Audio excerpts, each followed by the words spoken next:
నమస్తే VBC on TV news కు స్వాగతం. ముందుగా ఈనాటి ముఖ్యాంశాలు.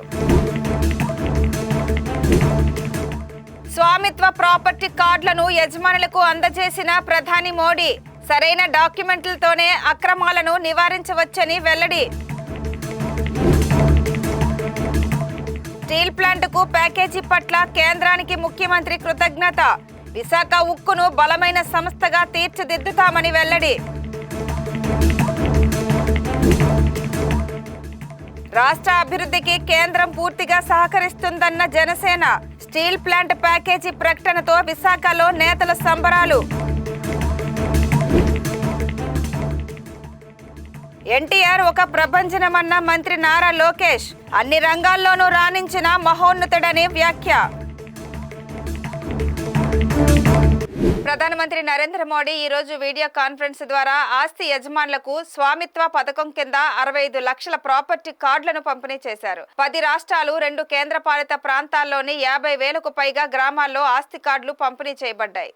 ఈ సందర్భంగా ప్రధాని మాట్లాడుతూ గ్రామీణ ఆర్థిక వ్యవస్థకు ఈ రోజు చారిత్రాత్మకమని పేర్కొన్నారు. స్వామిత్వ పథకం అమల్లోకి వచ్చిన తర్వాత గత 5 ఏళ్లలో 2,25,00,000కు పైగా ఆస్తి పత్రాలు జారీ చేశామని చెప్పారు. సరైన ఆస్తి పత్రాలు లేకపోవడం వివాదాలకు దారితీస్తుందన్నారు. ఆస్తికి సంబంధించిన సరైన డాక్యుమెంటేషన్లు ఉంటే బ్యాంకుల నుండి రుణాలు పొందేందుకు ఆక్రమణలను నివారించేందుకు ఉపయోగపడతాయని ప్రధాని వివరించారు. ఇప్పటి వరకు 23 కోట్ల భూ ఆధార్ నెంబర్లు జారీ చేశామని, గత 8 ఏళ్లలో దేశంలో ఇప్పటికే 98% భూ రికార్డులను డిజిటలైజ్ చేశామని ప్రధాని తెలియజేశారు. ताकि गांव में रहने वालों को उनके घर का कानूनी प्रमाण दिया जा सके. कहीं इनको घरौनी कहते हैं, कहीं अधिकार अभिलेख कहते हैं, कहीं प्रॉपर्टी कार्ड कहते हैं, कहीं मालम पट्टा पत्रक कहते हैं, कहीं आवासीय भूमि पट्टा कहते हैं. अलग अलग राज्यों में नाम अलग अलग है, लेकिन ये स्वामित्व के प्रमाण पत्र ही है. बीते 5 साल में लगभग 1.5 करोड़ लोगों को ये स्वामित्व कार्ड दिए गए हैं.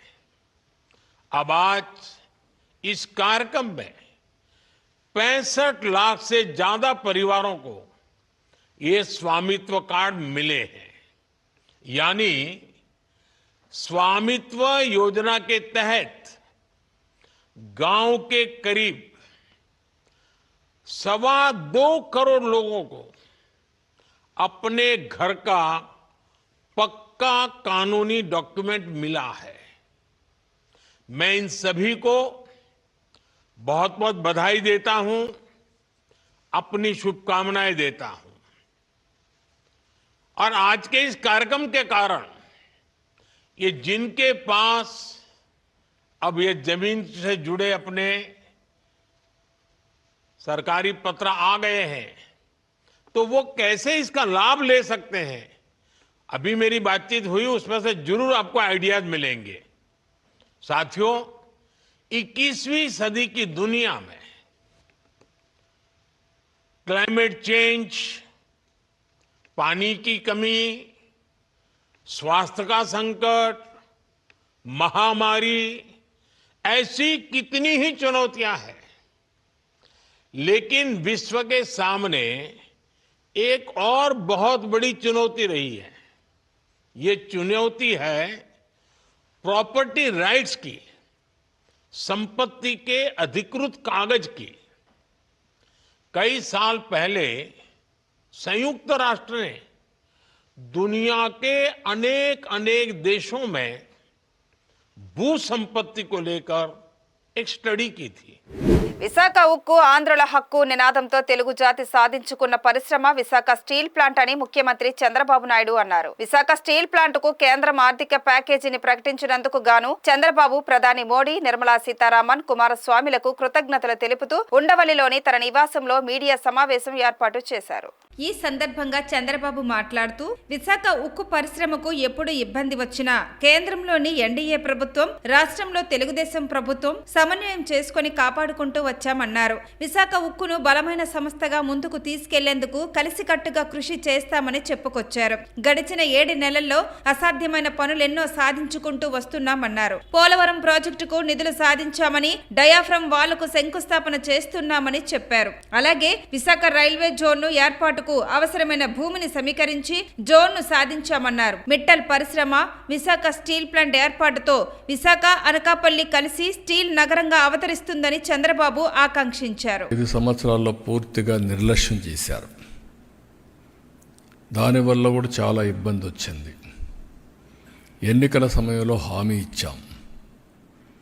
అదే సమయంలో ఈ స్టీల్ ప్లాంట్ని కాపాడుతామని చాలా స్పష్టంగా చెప్పి, నేను ముఖ్యమంత్రి అయిన వెంటనే దీని మీద శ్రద్ధ పెట్టాం. అనేక మీటింగ్లు పెట్టాం.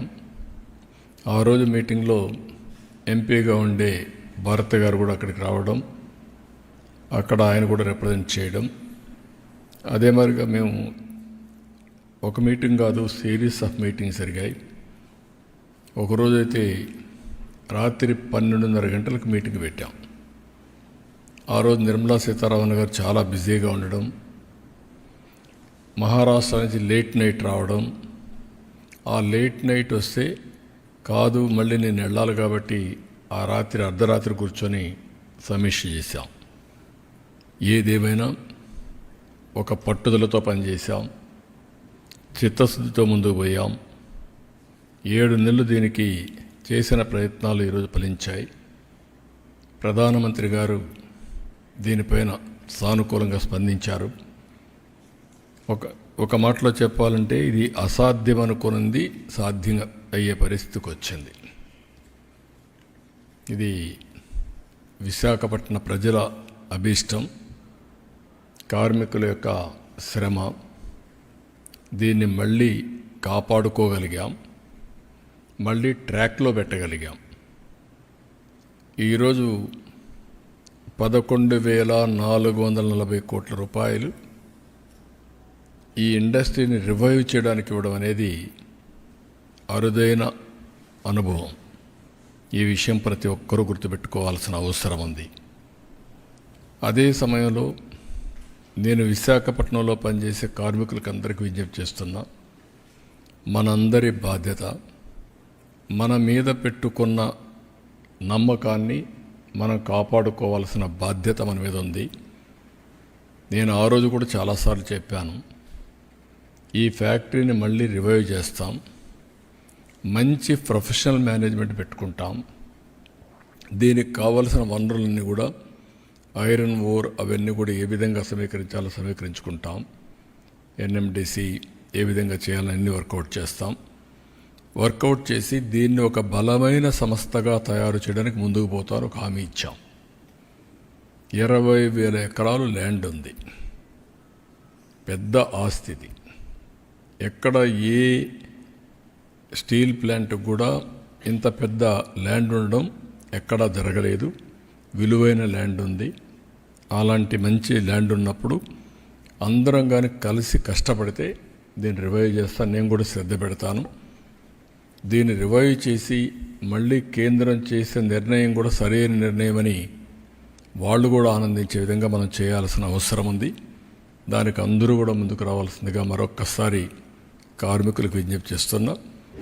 ఎన్టీఆర్ వర్ధంతి సందర్భంగా ఏపీ మంత్రి నారా లోకేష్, నారా భువనేశ్వరి ఎన్టీఆర్ ఘాట్ వద్ద నివాళులర్పించారు. నాయకుడిగా, సీఎంగా ప్రజలకు ఎన్టీఆర్ చేసిన సేవలను ఈ సందర్భంగా గుర్తు చేసుకున్నారు. ఈ సందర్భంగా లోకేష్ మాట్లాడుతూ ఎన్టీఆర్ అప్పట్లో తెలుగుదేశం పార్టీని స్థాపించి ఒక ప్రపంచం సృష్టించారని అన్నారు. అన్ని రంగాల్లోనూ సంస్కరణలు చేపట్టారని చెప్పారు. టీడీపీ పార్టీలో 1 కోటి మంది సభ్యత్వాలు తీసుకోవటం గర్వకారణమన్నారు. తెలుగు జాతి ఎక్కడ ఉన్నా అగ్రస్థానంలోకి ఎదగాలని లోకేష్ ఆకాంక్షించారు. ఎన్టీఆర్ రాజకీయాల్లో మహానాయకుడిగా రాణించారని, ఎన్టీఆర్ అనేది ఒక పేరు కాదు, ప్రభంజనమని వ్యాఖ్యానించారు. మిత్రులందరూ నమస్కారం. విశ్వవిఖ్యాత నట సార్వభౌమ స్వర్గీయ శ్రీ నందమూరి తారక రామారావు గారి 29వ వర్ధంతి సందర్భంగా పెద్ద ఆయనకి ఘన నివాళి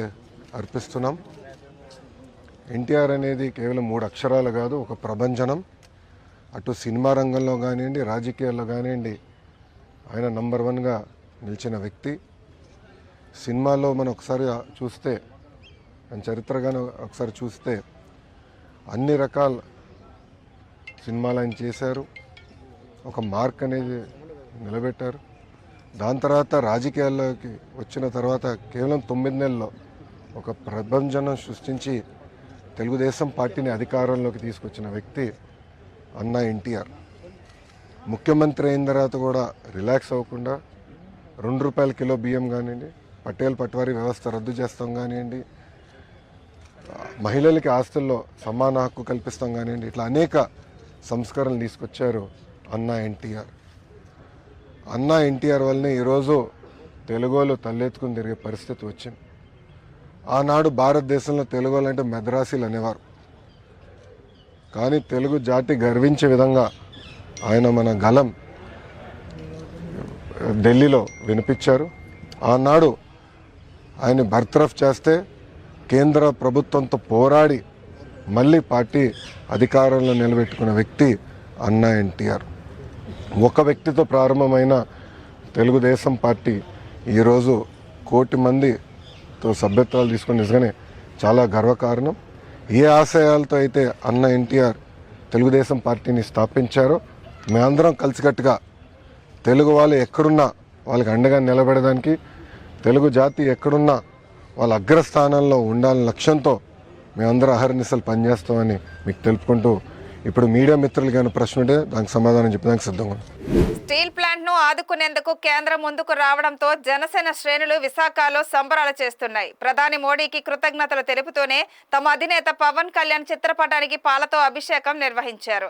విశాఖ ఉక్కు ఆంధ్రుల హక్కు అనే నినాదాన్ని కేంద్రం అర్థం చేసుకుందని, అలాగే రాష్ట్ర భవిష్యత్తుకు ఇక డోకా లేదంటూ ఉమ్మడి విశాఖ జిల్లా ఎమ్మెల్యేలు వంశీకృష్ణ, కొనతాల రామకృష్ణ, పంచకర్ల రమేష్ బాబులు ఆశాభావం వ్యక్తం చేశారు.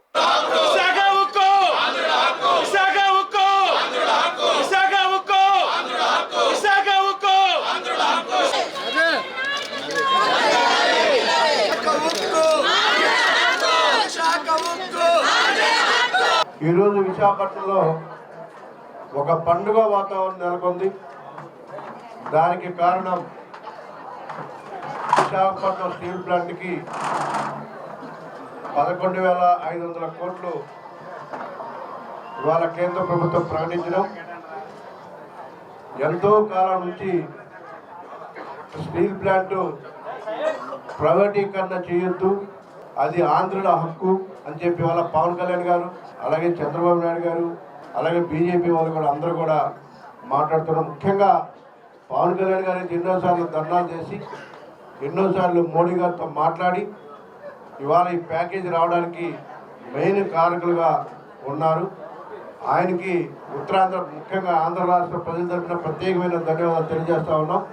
అలాగే చంద్రబాబు నాయుడు గారికి కూడా ప్రత్యేకమైన ధన్యవాదాలు. ఎంతో అనుభవశాలైనటువంటి వ్యక్తి ముఖ్యమంత్రి అయితే పరిపాలన ఏ రకంగా ఉంటుందన్నది చంద్రబాబు నాయుడు గారి పరిపాలనలో చూస్తున్నాం 7 మాసాల్లో. అదేవిధంగా పరిపాలనలో అనుభవం లేకపోయినా ఒక డిప్యూటీ ముఖ్యమంత్రిగా ఈ దేశానికి, రాష్ట్రానికి ఏదో చేయాలి, ప్రజలకు చేయాలనే తపనతో తన కంకణం కట్టుకొని ఈ కూటమి ప్రభుత్వం ఏర్పాటు చేస్తామని చెప్పి, ముఖ్యంగా కూటమి ప్రభుత్వంలో ఎన్డీఏలో భాగస్వాములు అవడానికి ముఖ్యంగా దోహదపడ్డది పవన్ కళ్యాణ్ గారి వల్ల ఈరోజు ఈ విజయం సాధించామంటే ఆ రోజు కూటమి ఏర్పడ్డాం కాబట్టే ఈరోజు ఈ విజయం సాధించగలిగాం. అదేవిధంగా పవన్ కళ్యాణ్ గారు అయితే కేంద్రంలో మంత్రి పదవులు తీసుకున్నప్పుడు జనసేన నుంచి ఎందుకు మంత్రి పదవి తీసుకోలేదని ప్రశ్న వచ్చినప్పుడు ఆయన ఒకే ఒక్క విషయం చెప్పారు మాతో, నాకు పార్టీ ప్రయోజనాల కంటే, స్వార్థ ప్రయోజనాల కంటే, వ్యక్తిగత ప్రయోజనాల కంటే రాష్ట్ర ప్రజల ప్రయోజనాలు, రాష్ట్ర అభివృద్ధి ముఖ్యం కాబట్టి రేపు ఎన్డీఏతో మనకు కావాల్సిన సమస్యలు పరిష్కారం చేసుకోవాలంటే మనం పదవులు ఆశించడం మంచిది కాదు. నా శక్తి అంతా కూడా ఈ రాష్ట్ర అభివృద్ధికి నేను పెడతానని చెప్పి స్వయంగా మా అందరికీ కూడా మీకు ఎమ్మెల్యేల సమావేశంలో స్పష్టంగా చెప్పారు. ఆ రోజు 94-95 సంవత్సరం నాకు జ్ఞాపకం ఉంటే అప్పుడు కూడా చాలా నష్టాల్లో ఉంటే అప్పుడు కూడా ఈక్విటీలో 4,000 కోట్ల రూపాయలు ఈక్విటీగా కన్వర్ట్ చేశారు. 8,000 కోట్ల రూపాయలు అప్పుల్లో ఉంటే ఇప్పుడు ఈ రోజున మళ్ళీ అంత భారీ స్థాయిలో 10,400 కోట్ల రూపాయలు ఈక్విటీ భాగస్వామ్యంగా కేంద్ర ప్రభుత్వం రావడం అంటే దీనికి పూర్తిగా గట్టి పునాదులు వేసే కార్యక్రమం జరుగుతుంది. అదేవిధంగా వర్కింగ్ క్యాపిటల్ క్యాపెక్స్ కూడా అది ప్రొఫెషనల్ షేర్స్ కింద మార్చి 1,140 కోట్ల రూపాయలు వాటికి పెట్టారు.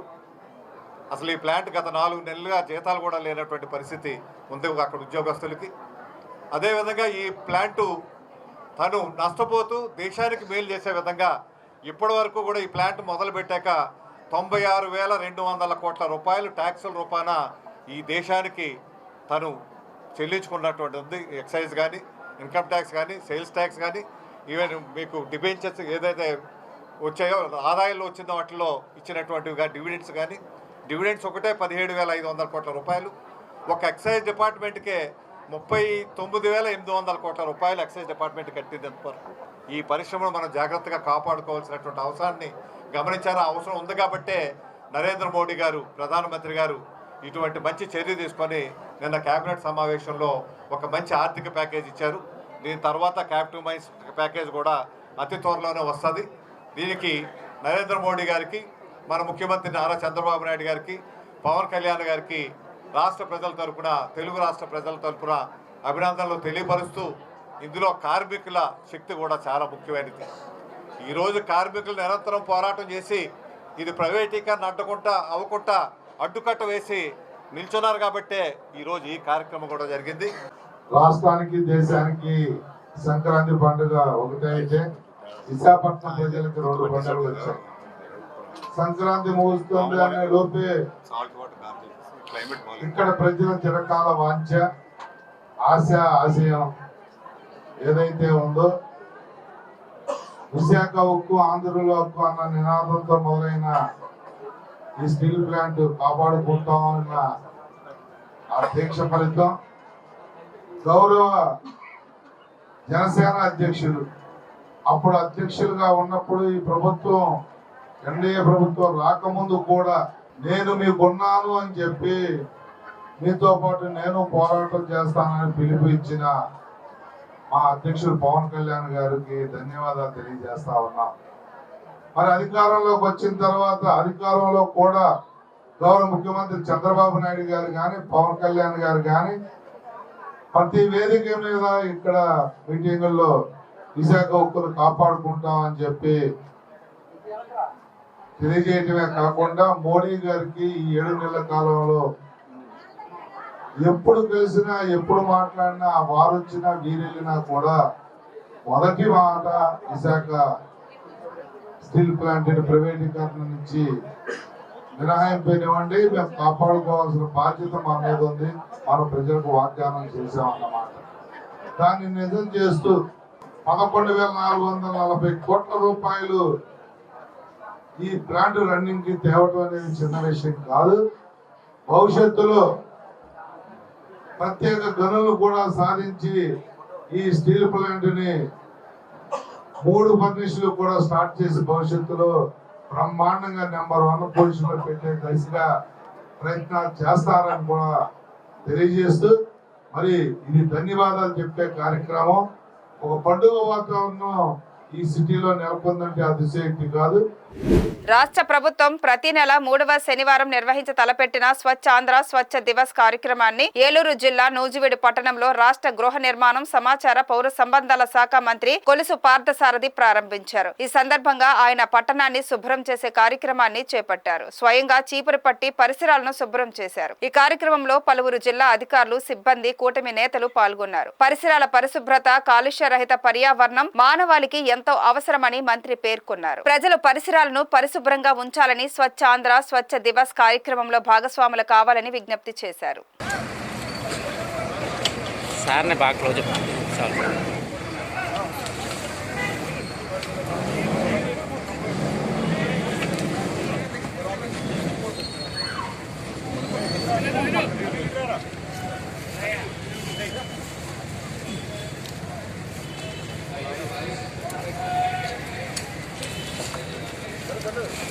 దగ్గరికి వెళ్తా అయ్యో బాబు సరే సరే నాగరాజు గారు అలాగొండండి.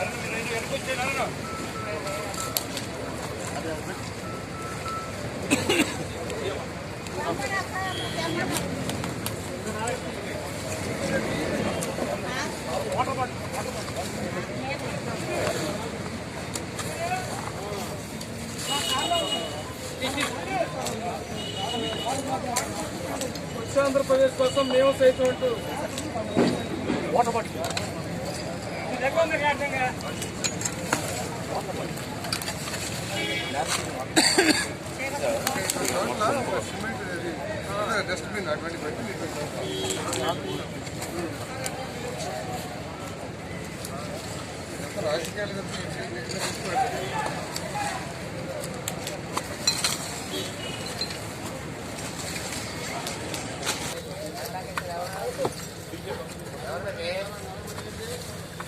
ఇంకెవరిదో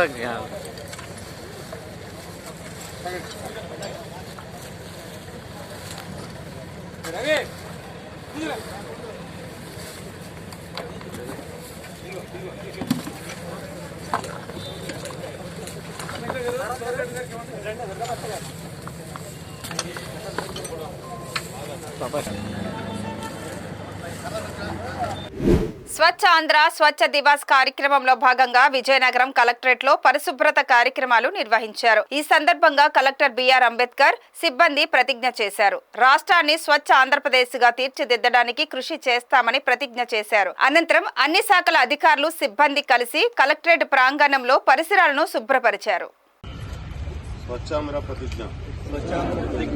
నేను నా పరిసరాల పరిశుభ్రత కొరకు ప్రతిరోజు కొంత సమయం కేటాయిస్తానని నా వంతు కృషిగా స్వచ్ఛత కార్యక్రమాల కొరకు శ్రమదానం చేసి పరిశుభ్ర ఆంధ్రప్రదేశ్ సాధించే సంకల్పానికి కట్టుబడి ఉంటానని ఈ రోజు పరిశుభ్రత గురించి నేను వేసిన ఈ ముందడుగు ఆంధ్రప్రదేశ్ రాష్ట్రాన్ని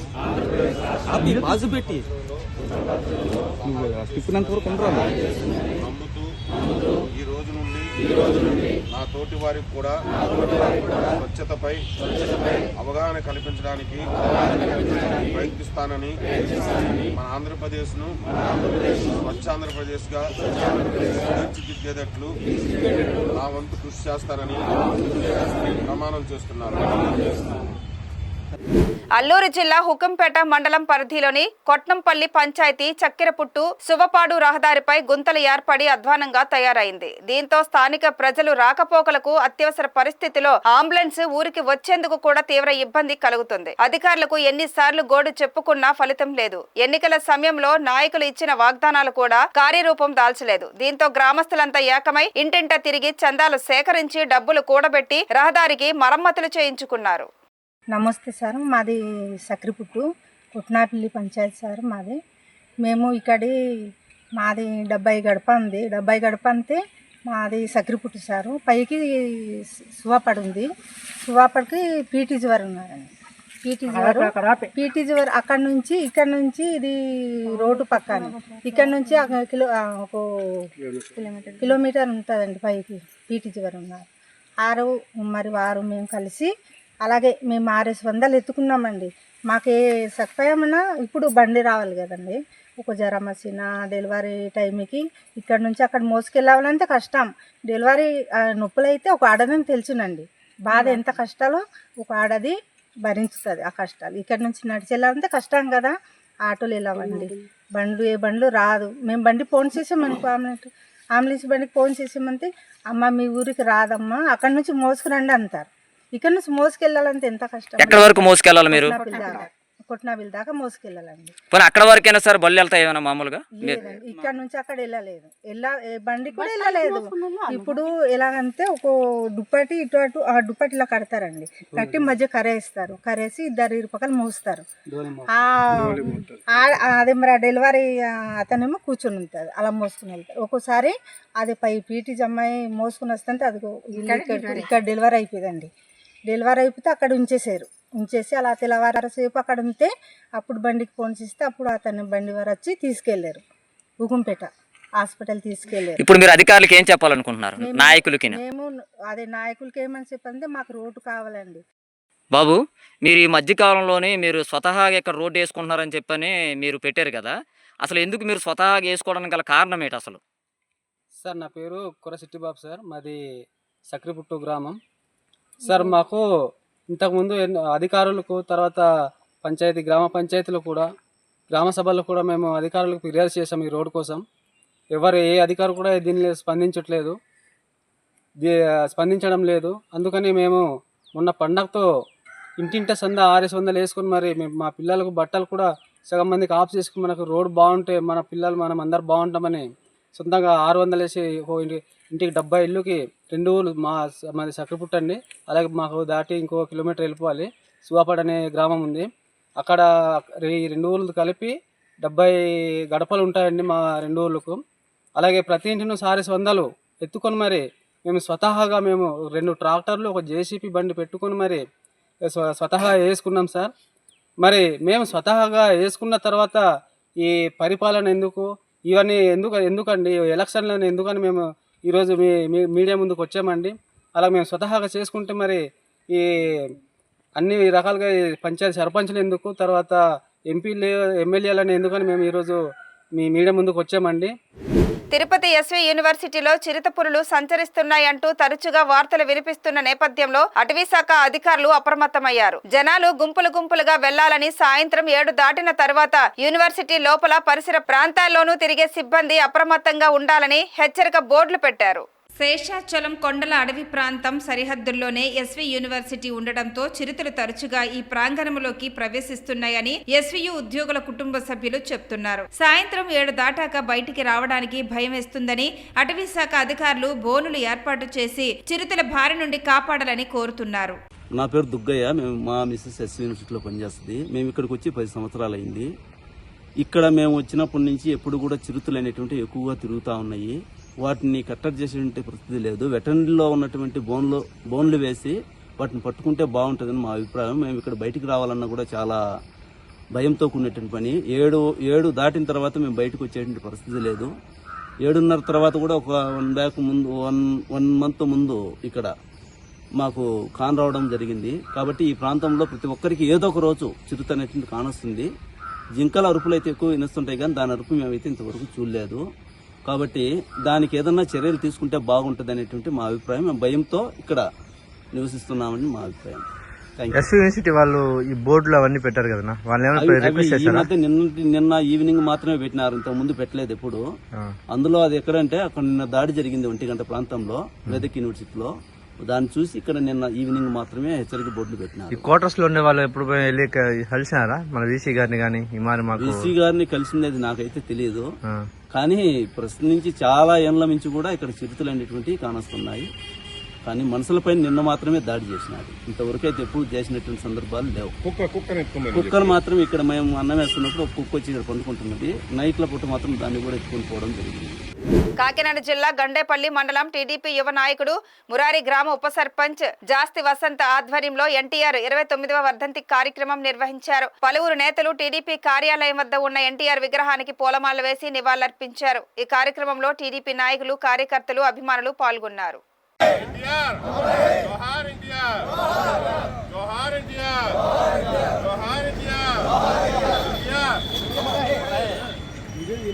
స్వచ్ఛ ఆంధ్ర స్వచ్ఛ దివాస్ కార్యక్రమానికి పార్వతీపురం మన్యం జిల్లాలో రాష్ట్ర మహిళా శిశు సంక్షేమ శాఖ మంత్రి గుమ్మడి సంధ్యారాణి శ్రీకారం చుట్టారు. ప్రతి 3వ శనివారం స్వచ్ఛ ఆంధ్ర స్వచ్ఛ దివాస్ కార్యక్రమాన్ని నిర్వహించాలన్న ప్రభుత్వ ఆదేశాల మేరకు సాలూరు మున్సిపాలిటీలో మంత్రి కార్యక్రమాన్ని ప్రారంభించారు. ఈ సందర్భంగా మంత్రి చీపురు పట్టుకొని రహదారులను శుభ్రం చేశారు. రహదారి పక్కనే ఉన్న బాలికల ఉన్నత పాఠశాల ఆవరణలో కలుపు మొక్కలను తొలగించారు. అనంతరం పరిసరాల పరిశుభ్రతను కాపాడదామంటూ ప్రజలతో కలిసి ప్రతిజ్ఞ చేశారు.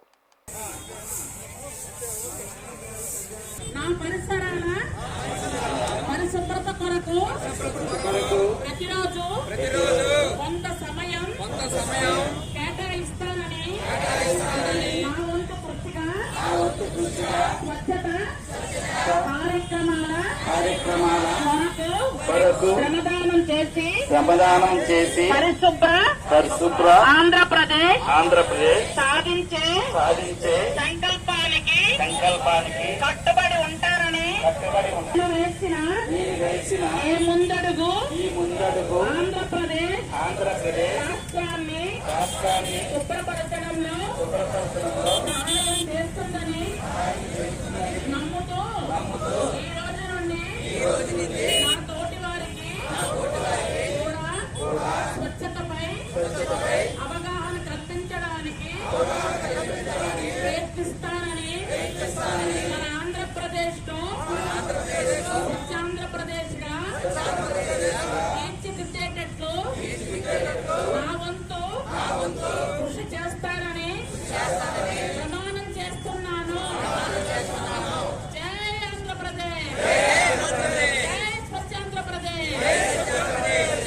వార్తలు ఇంతటితో సమాప్తం. మరిన్ని విశేషాలతో మళ్ళీ కలుద్దాం. అందరికీ సెలవు. నమస్కారం.